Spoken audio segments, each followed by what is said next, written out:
Ծառուկյան դաշինքի առաջնորդ Գագիկ Ծառուկյանը Վայոց-Ձորում ներկայացրեց դաշինքի տնտեսական ծրագիրը եւ հայտարարեց, որ այն կիրականացնեն, եթե ստանան 50% + 1 ձայն։ Երբ որ մեզ հնարավորություն եղավ 50 + 1 որոշում կայացնելու, օրենք փոխելու, համակարգ ստեղծելու, պայմանավորություն ստեղծելու, հենց առաջի որոշումը դա լինելու։ Այդ 15 կետերը, որը օդ ու ջրի պես դա անհրաժեշտ է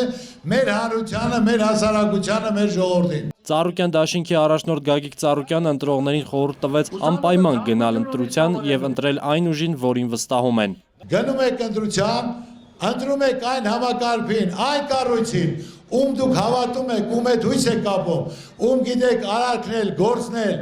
մարդու մոտեցումներ, տեսակետներ, մտածելակերպներ։ Վայոց-Ձորի ընտրողների հետ հանդիպումից առաջ Ծառուկյան դաշինքի падգամավորի թեկնածուները Սյունիքի մարզում էին եւ ներկայացնում էին իրենց ծրագրերը։ Դաշինքը քարոզարշավի շեշտը դրել է հատկապես տնտեսական խնդիրների վրա։ Զորապ Հարոյան, ժամը լրատվական։